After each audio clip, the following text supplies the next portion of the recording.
E nós vamos expor hoje o capítulo 2, versos 1 a 10, da primeira carta de Pedro. Peço que você abra sua Bíblia comigo, para juntos estudarmos esta preciosa passagem. 1 de Pedro, capítulo 2, versos 1 a 10.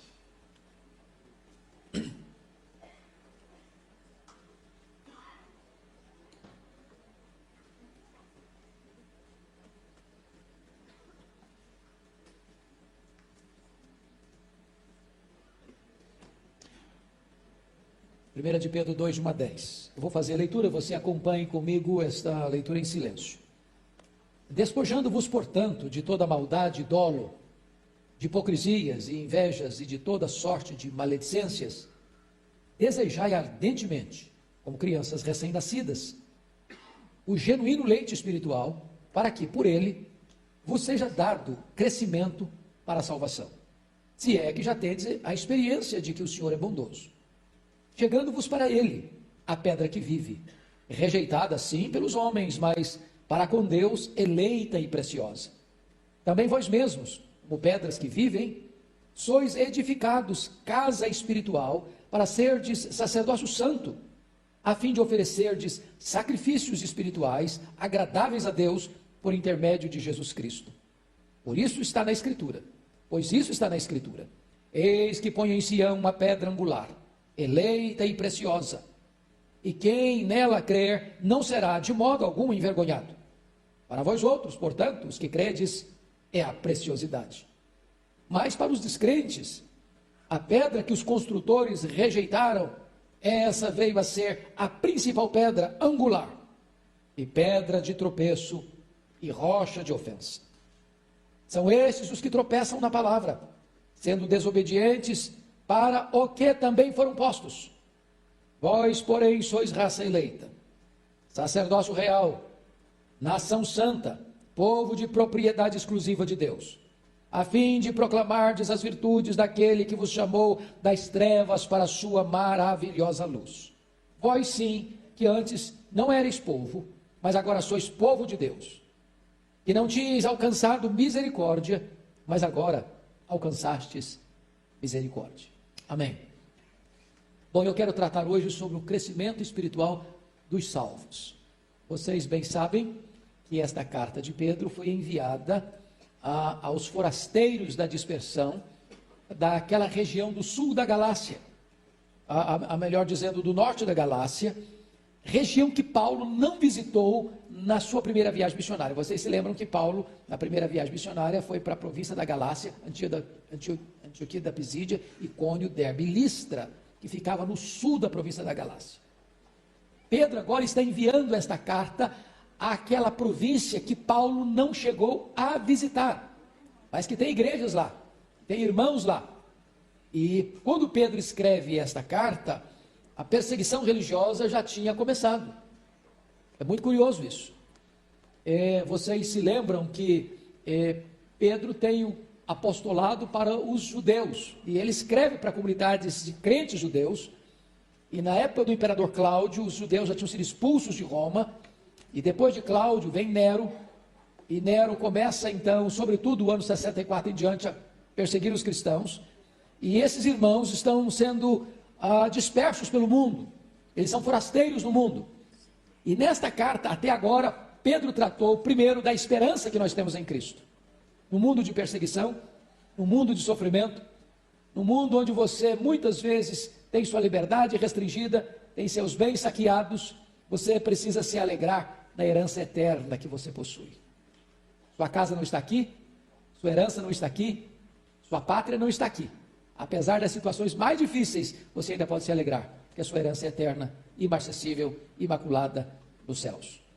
Depois Pedro ainda tratou nesse capítulo 1, a partir do verso 12, versículo 13, sobre a necessidade, enquanto caminharmos aqui, termos uma vida de santidade. A nossa peregrinação aqui precisa ser neste mundo, mas nós deste mundo não somos. Estamos no mundo, mas o mundo não está em nós. Vivemos no mundo, mas a cosmovisão, os valores, os princípios que regem a nossa vida, não são os princípios que regem no mundo. O mundo está posto no maligno. Eu não sei se você fica observando esses fatos. Por exemplo, agora na feira do livro no Rio de Janeiro, houve um entreveiro lá, né? Porque o prefeito Crivella mandou recolher algumas obras de literatura infantil, e porque aquelas obras estavam induzindo crianças a uma sexualidade precoce e ainda induzindo as crianças a toda sorte de degradação moral na área sexual. Eu recebi no meu e-mail algumas gravuras desses livretos, e de fato são coisas pavorosas,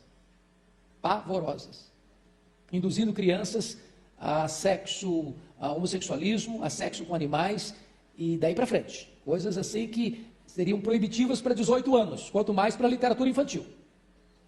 E a justiça já está contra a decisão do prefeito, achando que tudo é normal, que tudo é comum, que tudo isso é mesmo, que o mundo é esse mesmo, e confundindo uma coisa entre você ter tolerância e você dar o seu aval. Uma coisa é você respeitar quem pensa diferente de você. Outra coisa é querer impor o que as pessoas querem e pensam para a sociedade, como valor que é aceitável e aplaudido. O que o Pedro está mostrando nesta carta é que você está nesse mundo, mas você não vive de acordo com o que esse mundo pensa. Você liga a sua televisão, está lá uma reportagem, está lá uma análise, está lá uma cosmovisão, está lá uma visão de família, uma visão de sexo, uma visão de valores morais, e você, mesmo vivendo nessa sociedade, você é regido por outros valores, por outros princípios, pelos absolutos de Deus, e não pelo relativismo do mundo que jaz no maligno. Então Pedro, no primeiro capítulo, mostra como é que nós devemos viver assim. Neste texto lido de hoje, Pedro vai tratar do crescimento espiritual dos salvos, e ele dá alguns passos necessários para esse crescimento. Então, pouse seus olhos aí no capítulo 2, versículo 1. Primeira coisa, para você crescer espiritualmente, você precisa do despojamento do pecado. Vamos ler o verso primeiro comigo? Vamos lá? Despojando-vos, portanto, de toda maldade e dolo, de hipocrisias e invejas, de toda sorte de maledicências. Então, vamos entender a palavra despojando. Despojar aqui traz a ideia de uma roupa que está suja, que está enlameada, que não é própria mais para o uso, maculada pelo pecado, manchada pelo pecado, e você agora que é salvo, você que tem uma herança no céu e que tem vida de santidade na terra, você agora não pode mais usar esses trajes, maculados, manchados, contaminados pelo pecado. Então você faz o quê? Despoja, retira de você, como você tira uma roupa suja e joga no cesto para ser lavado. Mas o que você deve se despojar? Primeiro, de que aí? De toda maldade, não de maldade, mas de toda maldade. A palavra maldade, a palavra no grego kakia, ela é a base, talvez seja o termo genérico, de onde procedem todos os outros pecados. Ele está dando uma lista de pecados, e ele está dizendo que todos os demais pecados vão proceder da maldade. Da maldade. É o termo geral, de onde os outros decorrem. O pecado gera da maldade. O pecado é uma maldade. Contra Deus, contra o próximo, contra você mesmo. E você deve se despojar, além de toda a maldade, aí começa a categorizar. E dolo. A palavra dolo significa o quê? Quem pode me dar uma definição de dolo? Hã? Vontade. Eu estou meio surdinho, não estou escutando. Vontade. Vontade. É vontade? Não, quem pode me dar uma definição de dolo? Não seria vontade. Encanto. Também não é encanto. Engano. Talvez engano está bem próximo. Intencional. Dolo é, na verdade, um espírito traiçoeiro. É exatamente com esse propósito de enganar. É de você mostrar uma coisa assim, aparentemente, mas lá por trás a intenção é outra. É ter duas caras. É de você fazer o mal, mas tentar ocultar o mal que você fez. Isso é dolo. Eu faço com aquela intenção maldosa, mas aparentemente não é maldoso. Eu faço de conta que está tudo bem, que eu estou fazendo legal, que eu estou fazendo com boa intenção, mas lá por trás eu tenho uma intenção ruim. Isso é dolo. Isso é dolo. É por isso que na fase do crime você tem o crime doloso, o crime o quê? Culposo. Qual que é mais grave? É o culposo ou o doloso? É o doloso. Eu posso cometer um crime sem a intenção de fazê-lo. Por exemplo, eu estou dirigindo meu carro, de repente deu uma barbeiragem lá e bati no outro. E o outro foi atingido. Eu não tinha intenção de ir lá e bater meu carro no outro para machucar o outro.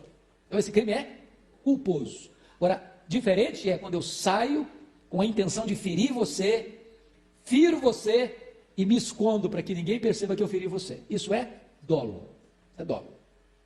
É doloso. É intencional. É traiçoeiro. É proposital. Mas o que mais aí? Você precisa tirar essa roupa suja, despojar de mais o quê? De hipocrisias e invejas. O que é hipocrisia? Quem pode me dar uma definição de hipocrisia? Falsidade. A palavra hipocrisia, na língua grega, é a mesma palavra que era usada para o ator. O que é um ator? É alguém que desempenha um papel que não é a sua vida real. Então, o hipócrita é aquele que assume um papel de benemérito, de justo, de santo, de bem intencionado, mas, na verdade, ele é outra pessoa. Ele é mau, ele é sujo, ele é corrompido, a intenção dele é má. Então, você vê discursos de pessoas, assim que você vê, você dá vontade de bater palma, tão bonito que é. Mas aquele discurso esconde, muitas vezes, uma intenção maligna. Isso é hipocrisia. Qual era o exemplo clássico no Novo Testamento de hipocrisia? Os fariseus. Os fariseus se apresentavam como gente muito santa. E Jesus ilustrou-os como sepulcros caiados. Aqui no Brasil, no dia dos finados, 2 é o primeiro de novembro. 2 de novembro, a via de regra, as pessoas pintam as sepulturas, passam cal. Você chega lá, está tudo branquinho. Por fora está tudo limpo. Se você abre, ali dentro está a decomposição de um corpo. Você é o fariseu, você é o hipócrita, que está muito bonito por fora, mas está podre por dentro. Mas ele diz o seguinte: você precisa se desvencilhar também de invejas. A palavra inveja, na língua grega, significa que você quer ocupar o lugar do outro e possuir o que é do outro. Qual o problema do invejoso? Qual o problema do invejoso? Ele não só deseja o que é do outro, primeiro, ele não é feliz com o que tem. Ele não é grato. Ele não é feliz com o que tem. Para ele ser feliz, ele acha que ele tem que ter o que é do outro. Ele tem que ocupar a posição do outro. O outro é promovido, diz, não, eu que queria ter sido promovido no lugar dele. O outro é honrado, não, eu que gostaria de ser honrado no lugar dele. Esse sentimento, irmãos, é cruel. E eu vou lhe dizer que nós temos sementes desse pecado dentro do nosso coração. A ponto de nós termos mais facilidade em chorar com os que choram do que nos alegrarmos com os que se alegram. Ninguém inveja quem está sofrendo. Ninguém inveja quem está doente. Ninguém inveja quem está enlutado. Aí a gente até se aproxima. Mas quando o outro é promovido, aí a gente pensa, não, eu que devia estar lá. Eu não me alegro com a vitória do outro. Isso é o quê? Inveja. Então Pedro está dizendo que você precisa tirar isso de cima de você.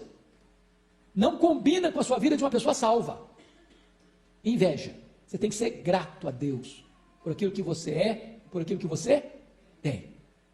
Segunda coisa que o texto está dizendo, aí, a outra coisa que o texto está dizendo é o seguinte: hipocrisias e invejas e mais o quê? E de toda sorte de maledicências. Dá a impressão que Pedro está dizendo que tem vários tipos, tonalidades de maledicência. O que é maledicência? A palavra grega catalalia. Falar mal dos outros. Eu acho que esse problema não tem mais, né, gente? O negócio da igreja está tão bom hoje que não tem mais esse negócio não, né? Tem gente que tem um esporte preferido. Falar mal dos outros. Tem gente que parece até ter um ministério na igreja, sabia? Falar mal dos outros. Pois, gente, nós devemos falar bem das pessoas. Mas o que é triste, irmãos, é que se nós formos honestos, todos nós podemos botar a boca no copo, não? E por mais santo que você seja, num dado momento você dá uma escorregada, não? Fala mal do governo, ninguém fala mais. Né? Fala nada, né? Fala mal de político também ninguém fala mais. Fala mal do Brasil também ninguém fala. Fala mal da sogra, bom, ninguém fala. Fala mal dos irmãos, fala mal da igreja, fala mal do pastor, fala mal do presbítero, do diácono. Fala mal da empresa, do empresário, do empregado. Ô irmãos, a nossa língua é complicada, não? É por isso que Pedro está falando, toda sorte de maledicências. Ele bota o negócio no plural e ele abre o leque. Você é salvo? Meu irmão, sua língua precisa ser convertida.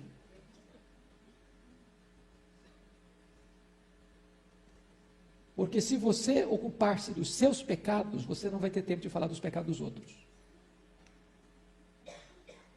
Então, acho que nós podemos tomar algumas atitudes práticas, né? Se você chegar num ambiente que um grupinho fala mal dos outros, dá uma saída. Não contribua com aquilo, não. Não coopere com isso, não. Não leve adiante isso, não.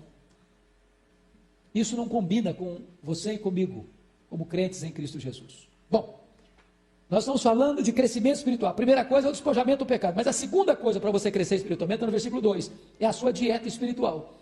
Pode ler comigo o verso 2 e 3, vamos lá?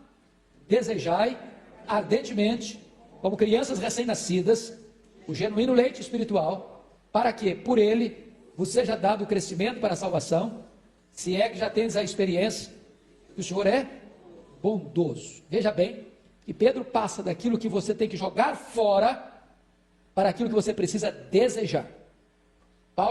Pedro passa da experiência do fato de você ter que despojar, para aquilo que você precisa beber.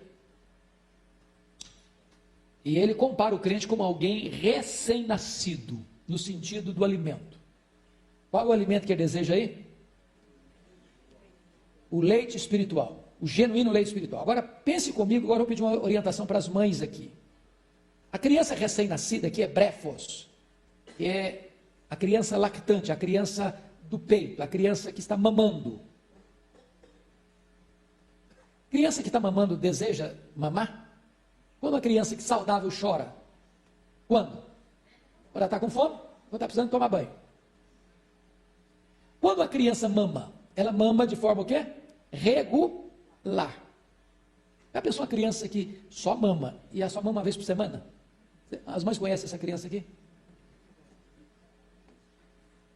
E aí Pedro está dizendo, olha, vocês, crentes, deveriam imitar as crianças recém-nascidas. E desejarem de que maneira? Ardentemente. Bom, eu sei que vocês desejam ardentemente, como uma criança recém-nascida, ler a Bíblia, não é isso? Todo mundo lê a Bíblia desse jeitinho. É assim? Por que às vezes nós não crescemos espiritualmente? Por que nós nos tornamos adultos, mas bebês espirituais? É porque não tem jeito de você crescer sem você se alimentar. Coma uma vez por semana e vai ver como é que vai ser seu crescimento. Não tem jeito. Então você precisa se alimentar. Periodicamente, sistematicamente, como uma criança recém-nascida mama no seio da sua mãe.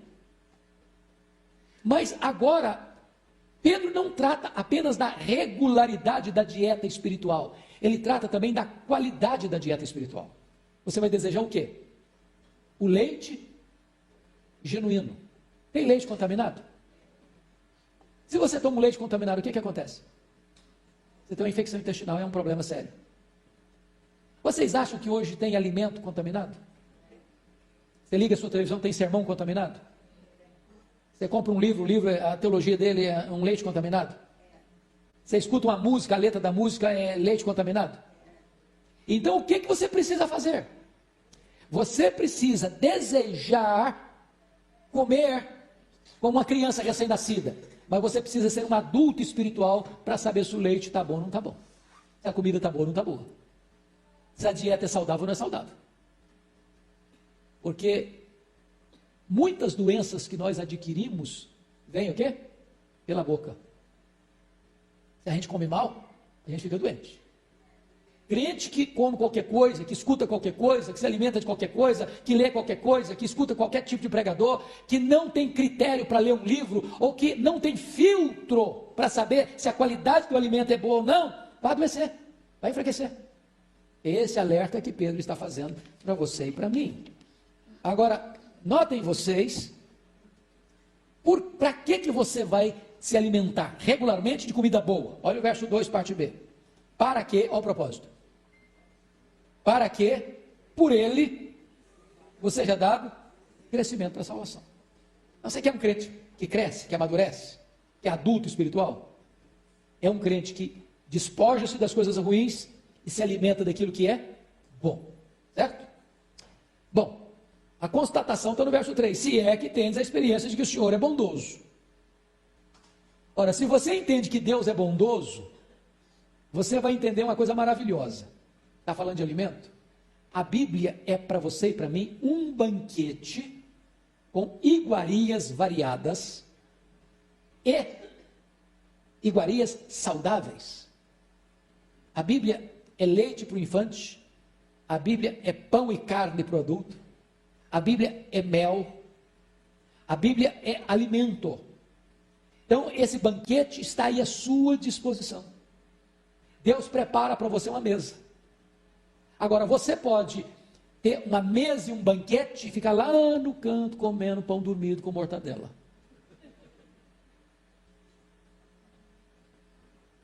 Você pode empanturrar seu ventre de farinha com água. Deus está dizendo, se alimente, é um banquete. Deus é bom, Ele preparou isso para você. Usufrua, beba, coma, desfrute. Ô meus irmãos, na medida em que você vai estudando a Bíblia, vai se alimentando da Bíblia, e lendo a Bíblia, e meditando na Bíblia, e ouvindo a Bíblia, é que você vai criando gosto, desenvolvendo apetite apurado, percebendo os sabores, recebendo os nutrientes. Isso tudo vai se tornando carne, músculos, ossos, vitalidade espiritual. Para que quando você tiver que enfrentar lutas, a palavra de Deus vai reger você. Quando você for tentado, vai fazer como Jesus está escrito. Quando vier a proposta do diabo, você não vai se render, está escrito. Mas se a palavra de Deus não estiver na sua mente, não estiver no seu coração, quando você for pressionado, você não tem ferramentas para lidar com isso. Você não tem a espada do Espírito para lidar com isso. Pois bem, vamos adiante agora para o terceiro ponto. Para o nosso crescimento espiritual, é muito importante você entender a posição de Cristo. Versículo 4, pode ler comigo? Vamos lá?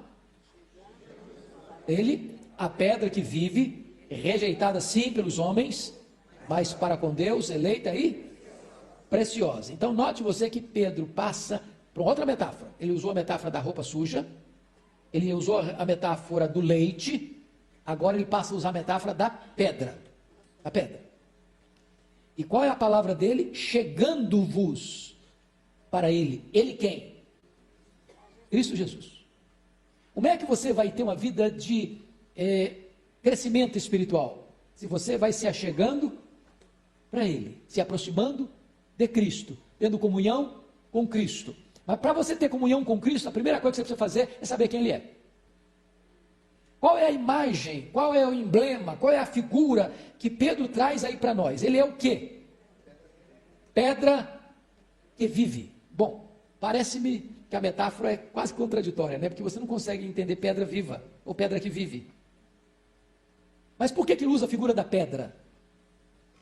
Porque ele está pensando na igreja como um edifício. E o que Jesus deixou claro para os seus discípulos lá em Cesareia de Filipe, em Mateus 16, 18? Eu também te digo que tu és Pedro, e sobre esta pedra eu edificarei a minha igreja, e as portas do inferno não prevalecerão contra ela. A primeira coisa que eu preciso entender é que Cristo é o grande fundamento sobre o qual você e eu estamos edificados. Ninguém pode lançar outro fundamento. Não pode ter outro Salvador, não pode ter outro mediador, não pode ter outro Senhor, não pode ter outro dono da igreja, não pode ter outro edificador da igreja, não pode ter outro protetor da igreja. Você precisa entender que Ele, Jesus, ocupa o lugar central desse processo. Ele é a pedra que vive. Vive porque morreu e ressuscitou, e está vivo pelos séculos dos séculos, e tem as chaves da morte e do inferno. Agora notem que Cristo tem reações diversas em relação a ele. No verso 4, ele vai mostrar duas coisas. Primeiro, essa pedra que vive, ela foi o que primeiro? Rejeitada. Rejeitada por quem? Pelos homens. E em relação a Deus? Mas, para com Deus, eleita e preciosa. Então, Preste atenção que a maneira do homem ver e a maneira de Deus ver pode variar gritantemente. Deus olha para esta pedra que vive, que é o seu filho, e diz: essa pedra é eleita e preciosa. O homem olha para essa pedra que Deus diz ela é eleita e preciosa e faz o que com ela? Rejeita. Por que as pessoas rejeitam a Cristo, irmãos? Porque ele é ruim? Porque ele é mau? Porque ele não é digno? Porque ele não merece confiança? É por isso que os homens rejeitam a Cristo? Aí revela a perversidade do coração humano. Que quando você rejeita o que é mal, você está sendo justo. Mas quando você avalia e sabe que é justo e bom, é precioso, e ainda rejeita, isso retrata a malignidade do nosso coração. Não foi isso que está escrito lá em João 11, capítulo 1, versículo 11? O que está escrito lá? Veio para o que era seu, e os seus não receberam. Não foi este o grito dos judeus? Não queremos que este reine sobre nós. Quando Pilatos estava lavando as mãos em relação ao julgamento de Cristo, o que é que esses judeus gritaram em Jerusalém? Caia sobre nós e sobre os nossos filhos o seu sangue. Ou seja, Jesus, o amado do Pai, o eleito do Pai, enviado pelo Pai, por amor do Pai, vem e os homens o rejeitam. E é nesse sentido que Hebreus diz assim: como escaparemos nós se negligenciarmos tão grande salvação?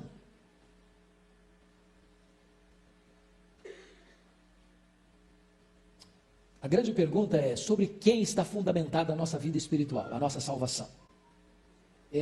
Algumas pessoas pensam que a nossa salvação está fundamentada sobre os nossos méritos. Eu tenho que fazer por onde para ser salvo? Eu tenho que merecer minha salvação. E até um ditado popular que algumas pessoas que não conhecem a Bíblia dizem: está na Bíblia, vamos dizer, faça o seu melhor e Deus vai te ajudar. Você faz uma parte e Deus faz outra. Deus entra com a graça e você entra com a fé. É uma parceria entre você e Deus. Você faz uma pergunta assim: você já chegou a um ponto na sua vida espiritual em que, se você morresse hoje, você teria certeza de que iria para o céu? Falar: se Deus achar que eu mereço. É a resposta que a pessoa dá. Eu acho que lá, se Deus tiver misericórdia de mim, assim, e achar que eu fiz por onde, então Ele vai me dar a vida eterna. São pessoas que entendem ou acham que a sua salvação está baseada em quê? Nas suas obras, nos seus méritos. O fundamento da sua salvação é Ele mesmo, sua autojustiça. E aí Pedro está dizendo o seguinte: você quer crescer espiritualmente? A primeira coisa que você tem que entender é que Ele, Jesus, é a pedra que vive. É o fundamento, é o alicerce. Paulo diz isso: ninguém pode lançar outro fundamento além daquele que já foi posto, o qual é Cristo Jesus. Esse é o primeiro ponto, sobre quem você está construindo a sua vida espiritual. Mas vamos ao quarto ponto aqui para a gente entender o que é crescer espiritualmente. Primeiro, a posição de Cristo. Agora vamos entender a nossa posição em Cristo. Ela é orgânica. Vamos dar uma olhadinha nos versos 5 a 8. Vamos ler juntos? Vamos lá? Também vós mesmos, como pedras que vivem, sois edificados casa espiritual, para ser de sacerdócio santo, a fim de oferecer de sacrifícios espirituais agradáveis a Deus, por intermédio de Jesus Cristo. Pois isso está na Escritura: eis que põe em Sião uma pedra angular, eleita e preciosa, e quem nela crer não será de modo algum envergonhado. Para vós outros, portanto, os que credes, é a preciosidade, mas para os descrentes, a pedra que os construtores rejeitaram, essa vem a ser a principal pedra angular, e pedra de tropeço, e rocha de ofensa. São estes que tropeçam na palavra, sendo desobedientes, para o que também foram postos. Então vamos entender algumas coisas aqui. Cristo é a pedra que vive. Então preste atenção no artigo definido: a pedra. Só notinha de rodapé agora, só notinha de rodapé. Às vezes a gente encontra isso em música, em hinos, em cânticos, nas orações, nas pregações, e nós precisamos apurar isso. Você, ao se referir a Cristo, a Deus, ao Espírito Santo, você precisa usar artigo definido. Por exemplo, o nosso Deus é um Deus de amor. Qual o problema dessa frase? Se ele é um Deus de amor, a minha frase na língua portuguesa está querendo dizer o quê? Tem outros deuses de amor também. Senhor, graças te dou porque tu és um Deus maravilhoso. Bom, a minha intenção está boa, mas a minha frase está errada.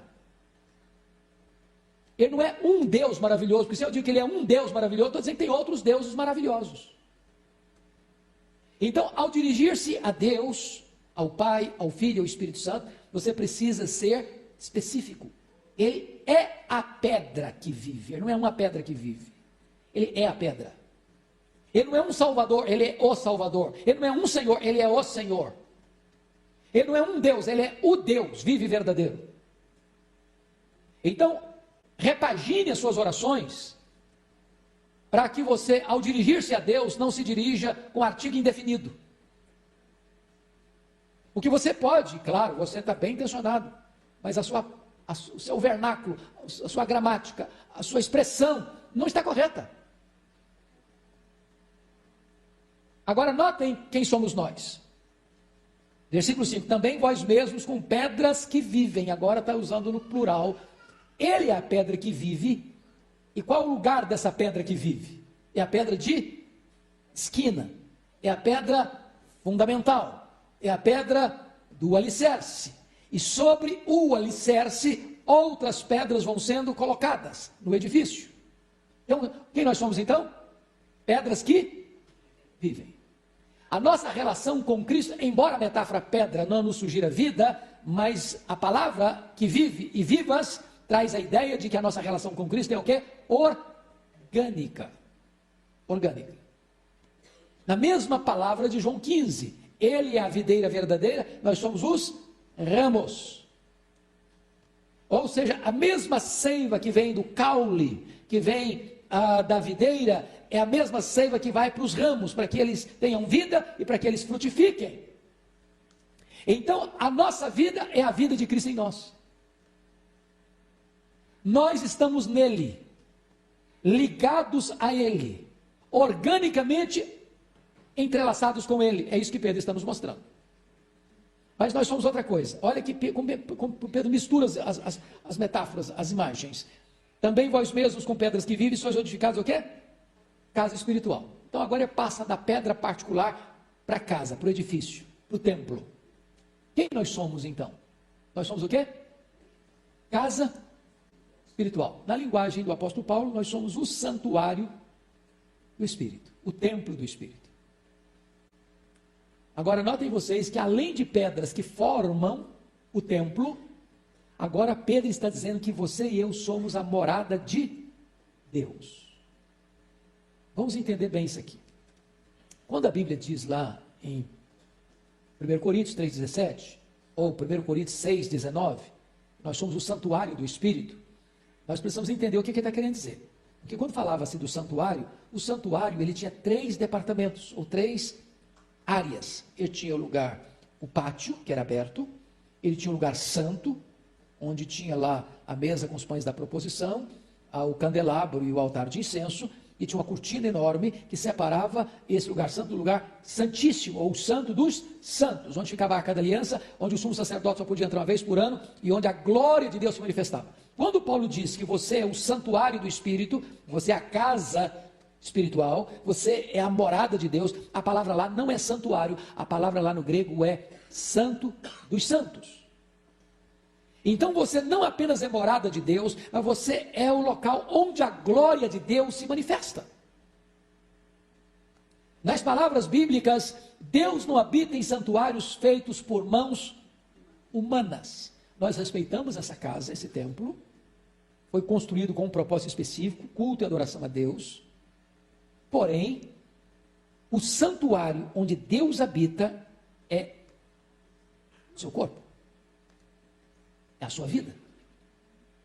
Agora, o que eu estou querendo trazer à tona aqui é o seguinte: às vezes nós respeitamos mais essa casa física, onde nos reunimos, do que o nosso corpo, que é o templo do Espírito Santo. Se eu estou falando em crescimento espiritual, eu preciso compreender que o meu corpo é a habitação de Deus. Mas tem mais. Olha como ele passa para outra figura agora. Versículo 5.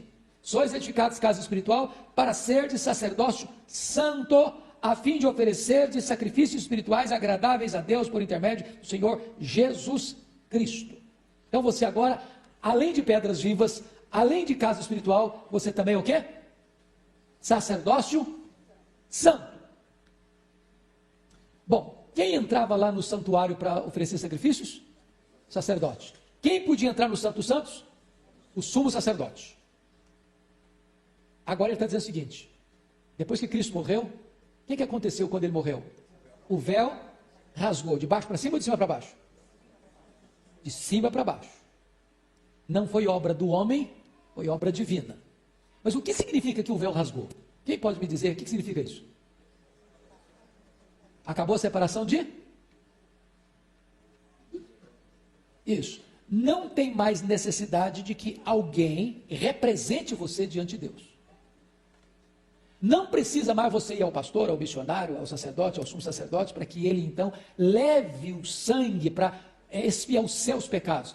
Cristo fez o sacrifício perfeito, o véu rasgou, agora todos nós temos livre acesso à presença de Deus. Todos nós somos sacerdotes. Não tem mais classe sacerdotal. Louvado seja Deus. E às vezes nós, irmãos, ainda nutrimos essa ideia de que não tem mais, não existe o sacerdócio universal dos crentes. Quer um exemplo? Quantas pessoas que acham que fulano ou beltrano, seja o pastor, seja o missionário, seja a irmã fulana de tal, precisa orar porque aquela irmã, aquele irmão tem oração poderosa?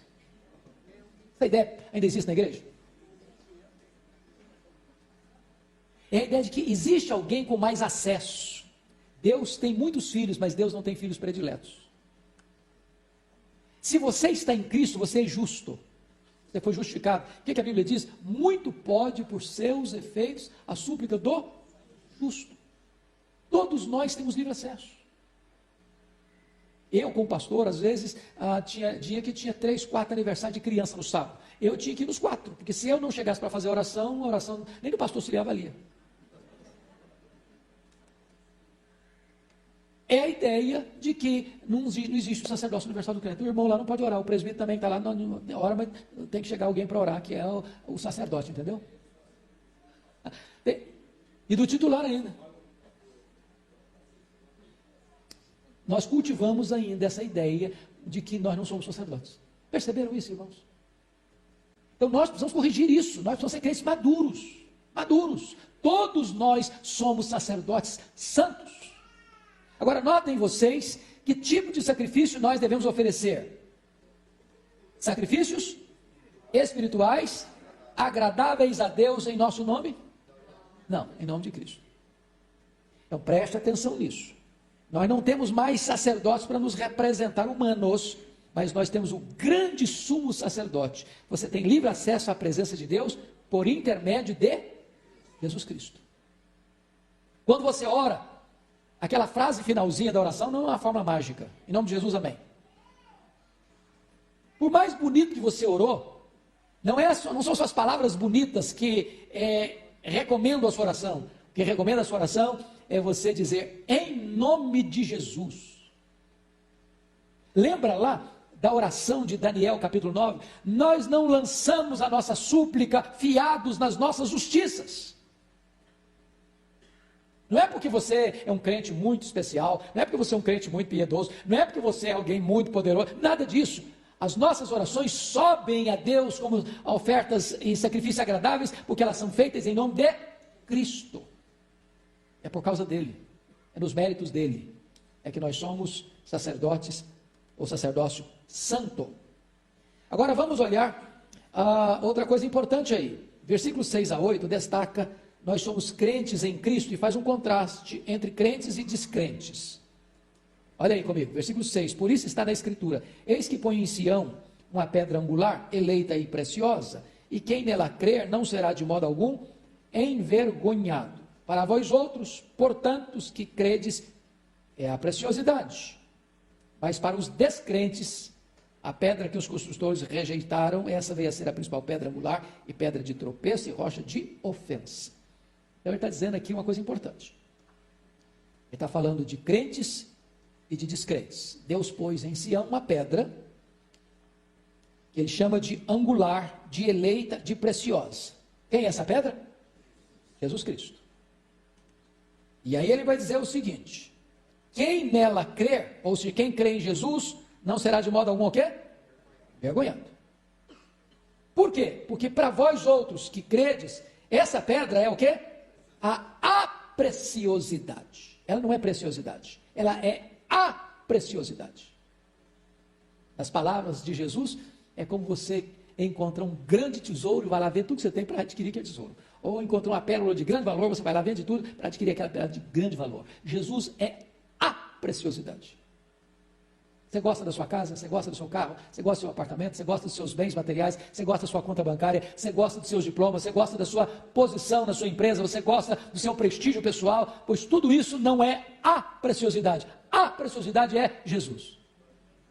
Ele é o seu maior bem, ele é a sua maior riqueza, ele é a sua maior herança, ele é a sua maior bênção, ele é melhor que todas as bênçãos que você tem, ele é a preciosidade. E se você crer nele, você nunca vai ser o quê? Envergonhado. Existe a possibilidade de você crer em Jesus, chegar lá, dar tudo errado no final? Você crê em Jesus, mas chegou lá, você foi condenado a si mesmo? Você crê em Jesus, mas perdeu a salvação no meio do caminho? Não. Não há contrato de risco com Jesus. Pode dar certo, mas pode não dar certo. Pode funcionar, mas pode não funcionar.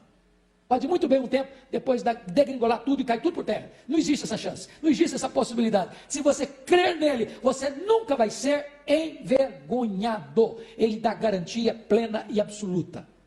Numa linguagem bíblica, quando você creu nele, ele deu para você um penhor. Qual o penhor? O Espírito Santo. Como garantia de que ele que começou a obra em você vai completar essa obra até o dia final. Não tem possibilidade de errado.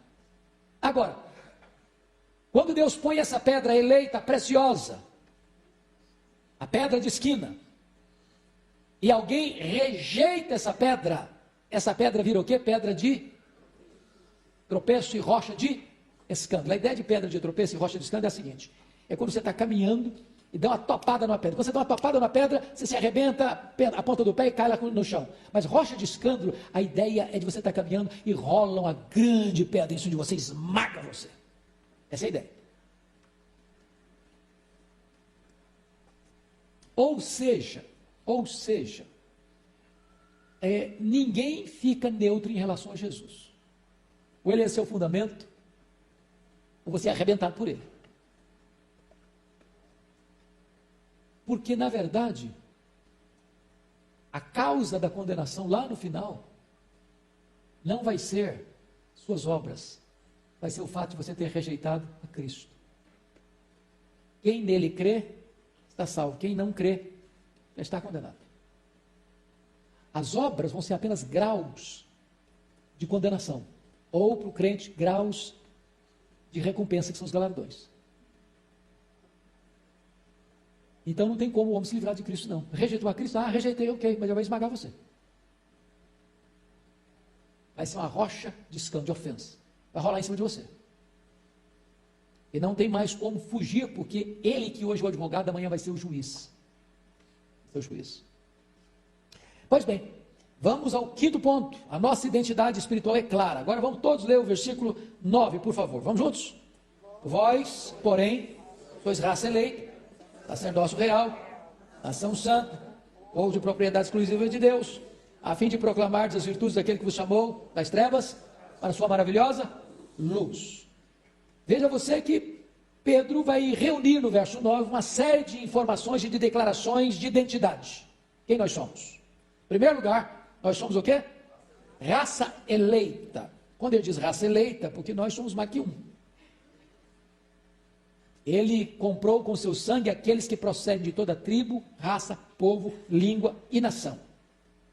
Então, dentre as muitas nações, Deus forma uma nação. Nós somos estrangeiros entre as nações, porque das muitas nações, nós somos a nação de raça eleita. Somos cidadãos dos céus, aqui. Nossa pátria não está aqui. Nossa casa permanente não está aqui. Nosso lar permanente não está aqui. Então, nós somos uma raça eleita. Agora, quem nos elegeu? Deus o Pai. Quando nos elegeu? Antes da fundação do mundo. Em quem nos elegeu? Em Cristo Jesus. Com que propósito nos elegeu? Para sermos santos, irrepreensíveis perante Ele, em amor. Então entenda uma coisa: se você hoje está em Cristo, significa que você foi eleito por Deus o Pai. Mas mais do que isso, quem nós somos? Olha o versículo 9. Somos sacerdócio real. Bom, agora agregou mais uma expressão. O que significa real? Significa realeza. Então, lá no passado nós tínhamos rei, sacerdote, profeta. O único que ocupou esse tríplice ministério de forma plena foi Jesus Cristo. Jesus Cristo era tanto rei quanto sacerdote. Agora, Pedro está nos informando que você e eu somos muito mais que sacerdotes. Nós somos sacerdócio real. Não só temos livre acesso a Ele, mas somos reis. Vamos reinar. Temos uma posição de honra, mais do que de sacerdócio, também de honra, de realeza. Somos sacerdotes reais. Somos filhos do Rei dos Reis. Somos príncipes. Vocês são princesas. Mas mais. O que nós somos mais?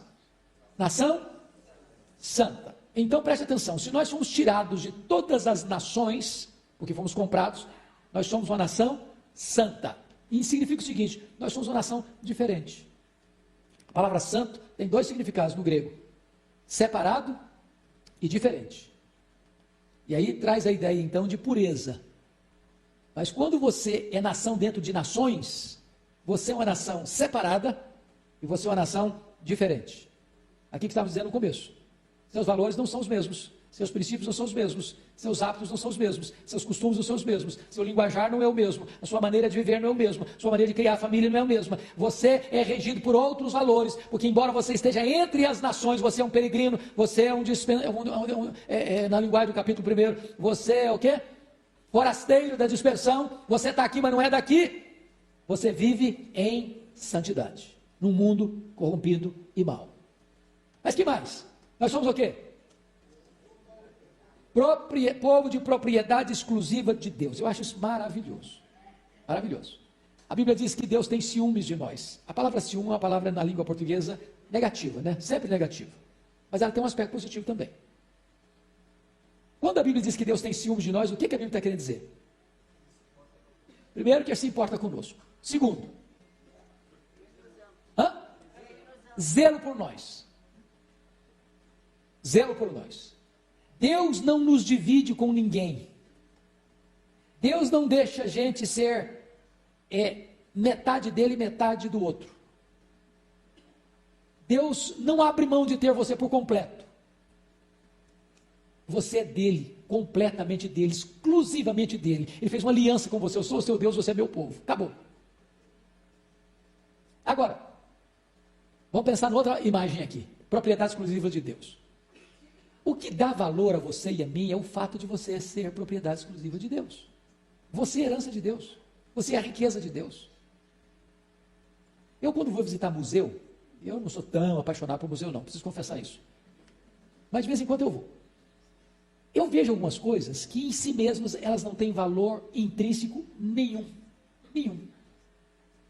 Às vezes é uma roupa, às vezes é um calçado, às vezes é uma bengala, às vezes é um objeto pessoal. Por que aquilo tem valor? Ou por que aquilo está no museu? Porque pertenceu a alguém que a história considerou uma pessoa muito importante. E aí que tem valor. Então, em mim mesmo, eu tenho valor nenhum. Sou um vaso de barro. E eu diria até barro ruim, viu? barro de péssima qualidade. Mas o que está dentro de mim, a presença de Deus, é um tesouro incalculável. Mas como Deus me comprou, e eu sou dele de duas formas: eu sou dele porque ele me criou, e eu sou dele porque me comprou, eu sou propriedade exclusiva dele, e ele tem zelo por mim. Então eu sou propriedade exclusiva dele. Quem toca em você, toca na menina dos olhos de Deus. Então você é precioso para Deus, porque você é propriedade exclusiva dele. Essa é a linguagem de Pedro. Bom, mas para que você é tudo isso? Olha aí no versículo 9, a parte B. Vamos lá? A fim de proclamardes as virtudes daquele que vos chamou das trevas para a sua maravilhosa luz. Então, todo aquele que foi chamado por Deus para a salvação é um enviado de Deus para a proclamação. Não tem exceção aqui. Você e eu somos raça eleita, sacerdócio real, nação santa, povo de propriedade exclusiva de Deus, a fim de, com o propósito de, fazer o quê? Proclamardes. Proclamar o quê?